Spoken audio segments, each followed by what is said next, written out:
짧은 본문이라 다 함께 합독하시겠습니다. 마음이 청결한 자는 복이 있나니 그들이 하나님을 볼 것이요. 아멘. 지난 설교를 간략하게 정리하겠습니다. 세상의 긍휼이 점점 사라져가고 약한 자들을 외면하는 현실 가운데 성경이 말하는 긍휼은 단순한 감정적 교류에 그치지 않고 타인의 고통을 공감하고 실제적인 도움으로 나아가는 삶을 말하는 것입니다. 인간은 원래 긍휼이 없는 존재이지만 하나님께서 풍성한 긍휼로 우리를 구원하셨기에 그 은혜를 입은 자는 반드시 긍휼의 삶을 살아야 합니다.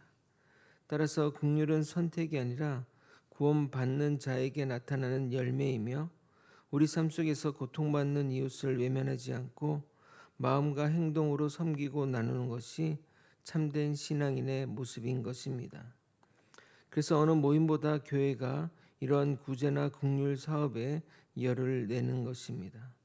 물론 세상에도 그런 모임이 있으나 그들의 목적은 자기 만족 또는 자기 자랑으로 하는 것이지만 우리 그리스도인들은 주께 받은 은혜의 감사로 주께 영광 돌리기 위해 하는 것이 차이점이라 하겠습니다.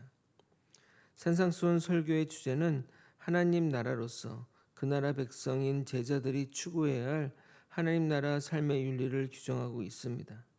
그러므로 이 윤리는 모든 인류를 위한 윤리가 아니라 하나님 나라의 윤리이기 때문에 이것을 단순히 격언이나 세상의 지혜같이 취급해서는 안 됩니다.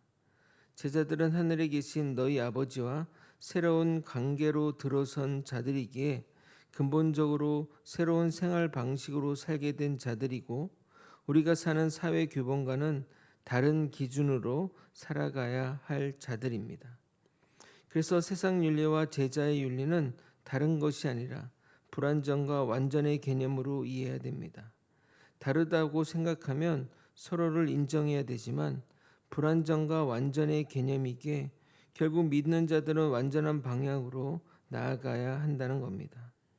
그래서 신학자 존 스토트는 예수님의 제자 또는 예수님의 제자의 삶을 살기를 원하는 자들은 반문화적 그리스도인이 되어야 한다고 말합니다. 우리는 믿음의 여정 가운데 이러한 제자의 윤리를 따르는 사람이 되어야 할 것입니다. 오늘은 팔복의 6번째 복, 마음이 청결한 자의 복에 관해 이야기하고자 합니다. 마음이 청결하다는 것이 무슨 의미이고 하나님을 본다는 것이 무슨 의미인지 살펴봄으로써 우리가 우리 인생 가운데 주님과 동행하며 주님의 뜻을 밝히 알며 살아가는 믿음의 사람들이 다 되시길 예수 그리스도 이름으로 소원합니다. 청결하다의 문자적 의미는 물리적으로 깨끗하다, 더러움을 제거하다의 의미의 헬라어 카다로스입니다. 여기서 파생한 언어가 그 유명한 카타르시스입니다. 정화 또는 배설의 의미로서 영화나 드라마의 작품 속 인물의 비참한 인생을 보고 감적 경험을 함으로써 자신의 두려움과 슬픔은 그리고 마음이 깨끗해지는 과정을 말합니다. 헬라어 카다로스에 대응되는 히브리어는 타우르로서 주로 제의적인 측면의 깨끗함을 말하는 겁니다. 그러므로 청결의 의미는 더러움을 제거하고 깨끗하게 되는 것을 말하며 제사시 하나님이 정하신 정한 제물을 드리거나 우리의 몸을 정결하게 하는 것을 말하는 겁니다. 사해사본을 만들어낸 쿰난 공동체는 성경 필사하는 곳에 목욕탕이 있었다고 합니다. 아니 성경 필사를 하는데 왜 목욕탕이 있었을까 의문을 가졌는데 그들이 남긴 기록을 통해 알게 된 것은 필사할 때 하나님의 이름이 나오면 펜을 내려놓고 몸을 씻고 난 후에 기록했다고 합니다. 얼마나 그들이 하나님 앞에서 정결하고자 노력했는지 알 수 있는 대목이라 하겠습니다. 근데 오늘 본문은 마음이 청결한 자라고 말합니다. 몸은 더러우면 씻으면 되지만 더러운 재물도 제거하거나 씻으면 되지만 마음은 꺼내 씻을 수가 있습니까? 그리고 마음이 도대체 어디에 있습니까? 보통 심장에 있다고 생각하는데 정말 마음이 심장에 있는 것일까요? 그럼 인공심장을 단 사람은 마음이 기계에 있겠네요. 어느 문화권에서는 마음이 머리에 있다고 말하기도 합니다. 도대체 마음을 어떻게 정결하게 하는 것일까요? 근데 성경은 마음에서 생명의 근원이 나온다고 말합니다. 잠언 4장 23절입니다. 모든 지킬 만한 것 중에 더욱 내 마음을 지키라. 생명의 근원이 이에서 남이니라. 그렇다면 우리의 마음을 청결하게 한다는 것은 생명과 관련된 것이라 할 수 있습니다. 근데 저는 이 세상에서 가장 더러운 것이 마음이라 생각합니다. 인간의 생각으로 얼마나 죄를 많이 짓습니까? 아마도 우리 모두 마음속의 생각을 입으로 내뱉는다면 난리가 날 것입니다. 어떤 영화를 본 적이 있었는데 마음의 생각이 자신의 머리 위에 글자로 나타나는 그런 영화가 있었습니다. 만약 그런 일들이 실제 우리에게 벌어진다면 아무도 길거리를 나다니지 못할 것입니다. 성경도 동일하게 말씀하고 있습니다. 예레미야 17장 9절 만물보다 거짓되고 심히 부패한 것은 마음이라 누가 능히 이를 알리오마는. 외적인 경건은 노력으로 충분히 정결해질 수 있지만 마음의 경건해지는 것은 정말 불가능에 가깝다고 생각합니다. 그래서 불교의 수도자들은 마음의 생각을 지우기 위해 108가지의 번뇌를 정해서 그것들을 지우려고 노력하는 것 아니겠습니까? 그러나 무념무상은 마음을 깨끗하게 하는 것이 아니라 망각하는 것이기에 마음의 청결과는 거리가 먼 행동인 것입니다. 그럼 우리는 이런 결론을 내리게 됩니다. 마음이 청결한 자가 없으므로 하나님을 볼 자가 없다고 오늘 설교를 결론짓고 마무리해야 할 것입니다. 여기서 우리는 청결의 문자적 의미보다는 성경적 의미를 조금 더 살펴볼 필요가 있습니다. 우리가 오늘 본문의 의미를 제대로 이해하려면 헬라어 단어의 문자적 의미가 아니라 청결의 성경적 의미를 생각해 보아야 합니다. 청결 또는 성결은 이중적인 마음이 아닌 오로지 하나님을 향한 순수한 마음을 말합니다. 야고보서를 보면 그것을 확인할 수 있습니다. 야고보서 4장 8절을 여러분이 한번 읽어보도록 하겠습니다. 시작. 하나님을 가까이 하라. 그리하면 너희를 가까이 하시리라. 죄인들아 손을 깨끗이 하라. 두 마음을 품은 자들아 마음을 성결하게 하라. 여기서 성결로 번역된 단어가 카다로스 있는데 누구 보고 성결하라고 말하고 있습니까? 제가 여러분에게 질문을 드렸습니다. 누구 보고 성결하라고 말했습니까? 두 마음을 품은 자에게 성결하라고 말하고 있습니다. 그러므로 청결의 반대말이 불결이 아니라 두 마음을 품은 자가 되는 겁니다. 영어로 보면 더욱 명확합니다.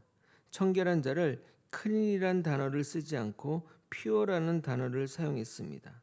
이 의미는 순수한 자, 불순물이 끼지 않은 자를 말하는 겁니다. 영어로 읽어드리도록 하겠습니다. Blessed are the pure in heart, for they will see God. 이 해석이 맞는 이유는 구약의 규례에서도 확인할 수 있습니다. 하나님은 하나님의 백성들에게 제사 및 일상생활에서 두 종류를 썩지 말라고 명령합니다. 레위기 19장 19절입니다. 너희는 내 규례를 지킬지어다. 내 가축을 다른 종류와 교미시키지 말며 내 밭에 두 종자를 섞어 뿌리지 말며 두 재료로 직조한 옷을 입지 말지며. 본문에서 나오는 마음의 청결은 이중적인 마음을 품지 말고 오로지 하나님을 향한 순수한 마음을 말합니다. 이렇게 말하니 어떤 분이 이렇게 말합니다. 어떻게 온전하게 주님만 사랑할 수 있습니까? 의문을 표기하는데 만약 주님을 향해 온전한 마음을 드릴 수 없다면 이렇게 말해도 가능할 것입니다. 여보, 나는 여보를 99% 사랑해. 그런데 1%는 옆집 아줌마를 사랑해. 라고 말하는 것과 동일한 것입니다. 그런데 그렇게 말했다면 어떻게 됩니까? 쫓겨나거나 싸대기를 맞겠죠. 아니 1%도 안 된단 말입니까? 너무하네 라고 말할 강큰 남편이 누가 있겠냐 이 말입니다. 주님을 위한 순결한 마음의 청결한 자가 되는 겁니다. 근데 우리는 주님을 향해 순결하지 못합니다. 주님을 사랑한다면서 물질을 더 사랑하고 주님을 따른다고 하면서 세상의 기준과 원칙을 따릅니다. 전능하신 하나님의 능력을 의심하고 주님을 신뢰하지 못하는 것 또한 마음이 청결하지 못한 겁니다. 온전히 주님만 바라보며 주님만 의지할 때 하나님이 우리에게 예비하신 복을 다 받아 가질 것입니다. 마음이 청결한 자에게 주어지는 복이 하나님을 볼 수 있다고 하는데 우리가 알고 있는 관념은 죄인된 인간이 하나님을 볼 수 없다고 알고 있습니다. 하나님을 보게 되면 죽게 된다고 성경은 말하고 있습니다. 출애굽기 33장 20절입니다. 하나님이 모세에게 한 말입니다. 또 이르시되 내가 내 얼굴을 보지 못하리니 나를 보고 살 자가 없음이니라. 신약 성경에도 이렇게 말합니다. 요한복음 1장 18절 본래 하나님을 본 사람이 없으되 아버지 품속에 있는 독생하신 하나님이 나타내셨느니라. 디모데전서 6장 16절입니다. 오직 그에게만 죽지 아니함이 있고 가까이 가지 못할 빛에 거하시고 어떤 사람도 보지 못하였고 또 볼 수 없는 이시니 그에게 존귀와 영원한 권능을 돌릴지어다. 아멘. 그러면 본문이 말하는 하나님을 본다는 것은 무슨 의미일까요? 첫 번째는 미래적 의미를 담은 것입니다. 본다는 헬라어 동사 옵손타이는 보다라는 동사 호라오의 미래형입니다. 하나님과 교제하며 하나님을 친히 볼 수 있는 일은 우리가 구원을 받아 하나님 나라의 시민이 되었을 때 완성될 종말적 의미라 해석하면 되는 겁니다. 하나님의 얼굴을 보는 것은 새 예루살렘을 위해서만 예비된 특권입니다. 요한계시록에 이런 구절이 있습니다.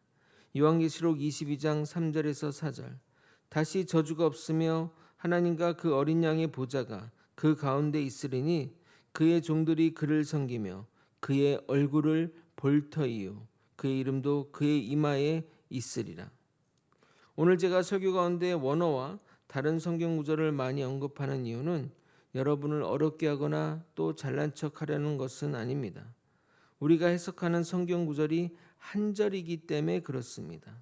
본문의 내용이 길고 그 안에 여러 가지 내용이 있으면 문맥 가운데 해석이 가능하고 그 전 구절과 뒷구절을 연결해서 해석하지만 한 절 한 절로 구성된 예수님의 금언이기에 이런 접근 방식을 하는 것을 이해해 주시기 바랍니다.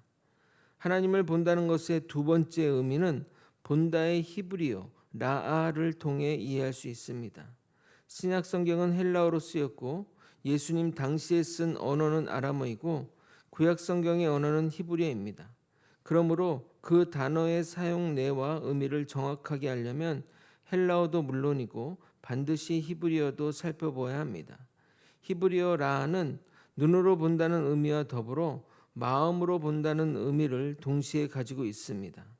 또한 알다 또는 경험하다는 의미도 있습니다. 그러므로 하나님을 본다는 것은 하나님의 본질에 대해 깊이 알며 하나님의 역사하심을 친히 경험하여 하나님을 체험적으로 알게 된다는 의미입니다. 추상적인 하나님의 말씀과 존재에 대한 이해가 마음이 청결해지면 경험적으로 실질적으로 깨닫게 되는 것을 말하는 겁니다. 우리도 종종 이렇게 표현하지 않습니까? 이제야 하나님의 뜻을 알겠어 라고 말입니다. 고난 가운데 하나님의 말씀을 듣고 하나님의 뜻을 알게 된 욥이 이렇게 고백합니다.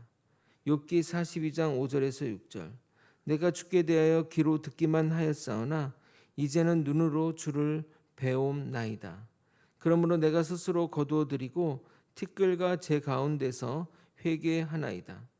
정말 여기 표현대로 욥이 하나님을 눈으로 본 것일까요? 아니죠. 주를 눈으로 보았다는 말이 아니라 말씀을 통해 주님의 말씀을 이해했다는 겁니다. 주님의 뜻을 깨달았다는 겁니다. 그런데 하나님을 인격적으로 만나게 되면 인간들이 공통적으로 하는 반응이 있습니다. 바로 회개의 자리로 나아가는 겁니다. 방금 읽은 욥기에서도 하나님의 뜻을 깨달은 자 욥이 회개의 자리로 나서는 것을 볼 수 있습니다. 이사야 선자는 하나님의 영광을 경험하자 그것이 나에게 화라면서 내가 죄인임을 통렬하게 고백합니다. 이사야서 6장 5절입니다. 여러분이 한번 읽어보도록 하겠습니다. 함께 읽겠습니다. 시작. 그때 내가 말하되 화로다 나여 망하게 되었도다. 나는 입술이 부정한 사람이요 나는 입술이 부정한 백성 중에 거주하면서 만군의 여호와이신 왕을 배었음이로다 하였더라. 하나님을 보자 자신이 그렇게 더러운 자임을 깨닫게 되었다는 겁니다. 사도 바울은 하나님을 깨닫고 나서 자신의 죄악을 직시하게 되었고 육체의 욕심을 따라 죄를 지으려는 자기의 죄성을 고백하며 죄의 몸에서 꺼내달라고 간절히 고백하였습니다. 여러분, 이것은 정말 놀라운 고백입니다. 한 교회 목사가 아직 교회 성도가 되지 않은 로마 성도들에게 자신의 연약함을, 자신의 죄성을 저렇게 처절하게 고백한다는 것이 말입니다. 그러나 하나님을 만나면 가능한 것입니다. 로마서 7장 23절 24절입니다. 내 지체 속에서 한 다른 법이 내 마음의 법과 싸워 내 지체 속에 있는 죄의 법으로 나를 사로잡는 것을 보는도다. 오라 나는 공고한 사람이로다. 이 사망의 몸에서 누가 나를 건져주라. 저의 간증을 말씀드리고 설교를 마치고자 합니다. 제가 한번 예를 들었던 것인데 이 말씀에 딱 맞는 말씀인 것 같아 한 번 더 드리도록 하겠습니다. 사역자로 결단하기 전에 하루 정도 기도원에 가서 기도하겠다는 마음을 먹게 되었습니다. 그래서 기도원에 가서 자리를 잡고 기도를 하며 무엇을 놓고 기도를 해야 할지 몰라 먼저 회개 기도를 하게 되었습니다. 처음에는 회개의 제목이 생각나지 않아 먼저 죄가 생각나도록 기도했습니다. 그러기를 한 10분 정도 기도하자 나의 모든 죄들이 생각나기 시작했습니다. 마치 쓰레기 종말 처리장의 쓰레기처럼 쓰레기를 걷어내자 그 밑에 있던 쓰레기가 나오듯이 계속해서 죄가 생각났습니다. 정말 눈물과 콧물을 흘려가며 저의 죄를 통렬하게 고백했습니다. 그렇게 기도하기를 오랫동안 저녁 즈음이 되어 기도를 마치고 집에 가려고 했는데 기도가 너무 뜨겁고 간절해서 조금 더 기도하다 자고 내일 가기로 마음먹게 되었습니다. 다음 날이 되었습니다. 마음이 상쾌하고 좋아서 간단히 마무리 기도하고 가려고 했는데 앉아서 계속 회개 기도를 하게 만들었습니다. 이번에는 내가 한 말에 상처받게 한 사람까지, 심지어 내가 상처 준 것을 알지 못했던 자들의 마음까지 알게 하셔서 그 죄를 회개하도록 기도하게 만드셨습니다. 그렇게 기도하는 가운데 갑자기 머리에 막힌 것이 뻥 뚫리는 기분이 들었습니다. 그리고 나서 그때부터 하나님의 은혜가 물밀듯이 밀려왔습니다. 어느 정도였냐면 그때는 주님이라고 하는 주님의 이 단어를 끝까지 할 수가 없었습니다. 주만 불러도 그냥 눈물이 철철철 흘러내렸습니다. 너무나 감격적이고 가슴이 뛰고 또 모든 찬양 가운데 눈물이 났고 은혜가 넘쳤습니다. 더 놀라운 것은 성경을 읽어도 예사롭게 읽어지지 않고 새로 깨달아지고 이해가 되었습니다. 아마도 죄로 인해 갇혀있던 제가 죄의 굴레를 벗어버리자 하나님을 영적으로 보게 된 것이고 그분으로 인해 또 하나님의 은혜가 물밀듯이 밀려온 것이라 생각합니다. 그래서 저는 뭔가 답답하거나 문제가 복잡하거나 또는 설교가 잘 쓰여지지 않으면 회개의 자리로 나아갑니다. 내 죄가 생각나게 해달라고 기도하며 하나님의 뜻을 구합니다. 때로는 금식하며 기도할 때 하나님의 뜻을 알게 되고 하나님이 원하는 것을 깨닫게 됩니다. 결론적으로 말씀드리면 마음이 청결한 자는 마음이 회개한 자를 말하며 우리가 진심으로 회개할 때 주님의 뜻을 보게 되는 놀라운 축복을 누리게 될 것입니다. 여러분에게 실천 제목을 말씀드리겠습니다. 이러한 복을 받기 위해 우리가 실천적으로 적용해야 될 신앙의 자세의 첫 번째는 회개입니다. 회개는 나의 죄를 벗어버리고 주님께로 돌아가는 겁니다. 주님께 돌아가야 주님을 볼 수 있는 것입니다. 두 번째는 주님만 바라보며 주님을 온전한 나의 주인으로 삼는 겁니다. 그러기 위해서는 하나님 말씀에 근거하여 삶의 방향성을 잡고 자신의 유불리를 따지지 않고 말씀을 따르는 겁니다. 세상에서는 지혜롭게 살아갈 필요가 있지만 말씀에는 순전한 것이 가장 지혜로운 겁니다. 마지막으로 말씀대로 살아갈 때 더욱 주님의 인도함을 받고 살아가게 될 것입니다. 성경에 기록된 믿음의 선배들은 하나님을 보고 나서 삶의 방향성을 바꿔 살았듯이 우리도 전적인 삶의 방향성을 바꾸고 순종하며 실천하며 살아갈 때 주님의 인도하심이 우리의 삶을 이끌어 가실 것입니다. 말씀을 정리하겠습니다. 마음이 청결하다는 것은 죄악의 마음을 버린 것과 동시에 갈라지지 않는 마음, 다른 것을 주인 삼지 않는 마음의 상태를 말합니다. 주님께 회개함으로 주님을 온전히 의지함으로 우리는 주님께 청결한 자의 마음이 될 수 있습니다. 그런 자들에게 주어지는 복은 구원받아 주님 나라의 백성이 되어 하나님을 볼 수 있는 특권을 받게 될 것입니다. 그리고 이 땅에서는 우리가 하나님과 동행하며 하나님의 뜻을 알며 어둠 속으로 무작정 걸어가는 것이 아니라 하나님의 인도하심을 받아 살아가는 인생이 될 것입니다. 우리의 제된 행동과 생각을 회개함으로 주께 돌아가고 주님의 말씀 따라 온전히 순종하며 따라가는 저와 여러분이 되시길 예수 그리스도 이름으로 축원드립니다. 아멘. 함께 찬양하시겠습니다.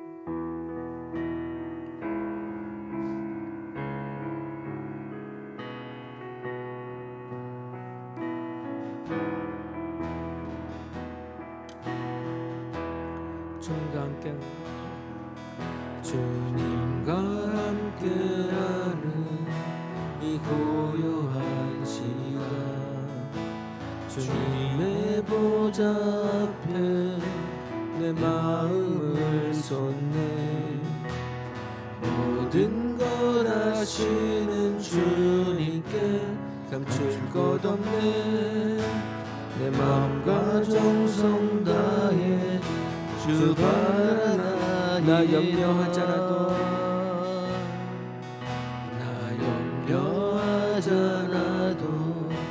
내 쓸 것 아시니 나 오직 주의 얼굴 구하게 하소서 다 이해할 수 없을 때라도 감사하며 날마다 순종하며 주 따르오리라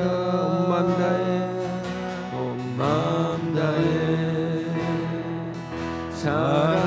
사랑합니다 온 마음 다해 주 알기 원하는 내 모든 삶 당신 것이니 주만 섬기리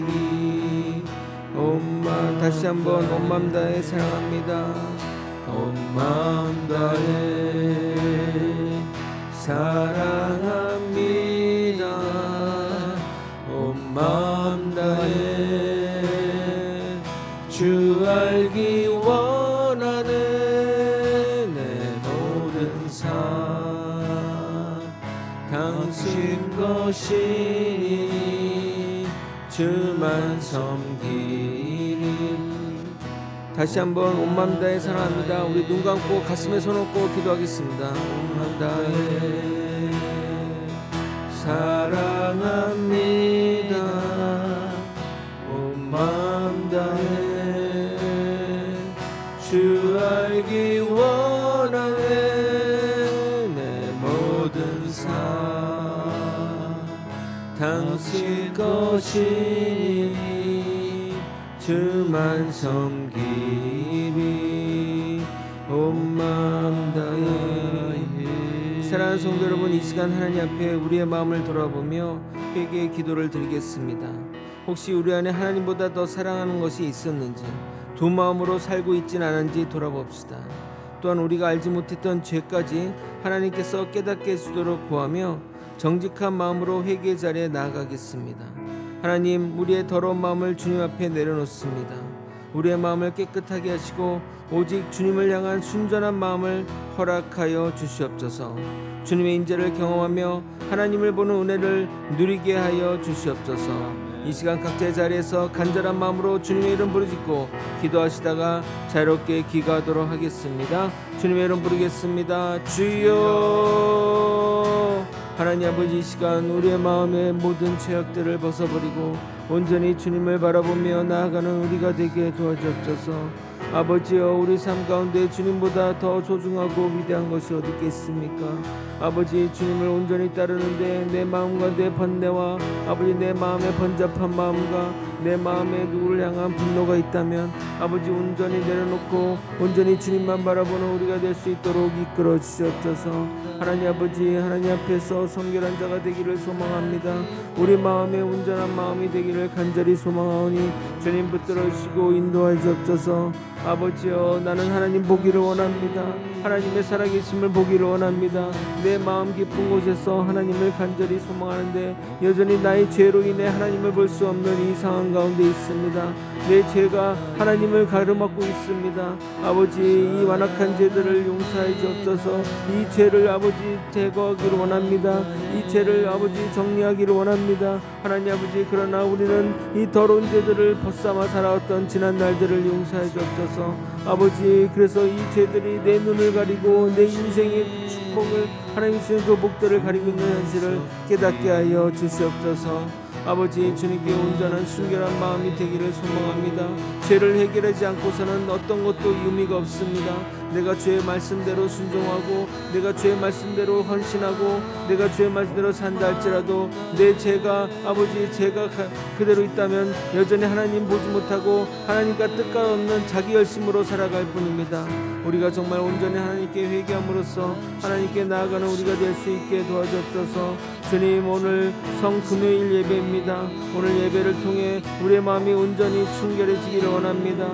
하나님을 보기를 원합니다. 아버지, 우리에게 허락된 모든 시간 가운데 주님이 인도하여 주옵소서. 예배 가운데 우리를 이끌어 주시옵소서. 아버지여, 저는 주님의 말씀 가운데 살기를 소망하는데 아버지, 내 죄된 모습과 행동과 습관들이 하나님의 뜻 가운데 살지 못하게 하는 것들이 너무나 많습니다. 아버지여, 그 전에 우리의 모든 것들은 해결될 수 없으니 아버지, 주만 바라보며 나아가는 우리가 될 수 있도록 이끌어 주시고 인도하여 주시옵소서. 주님,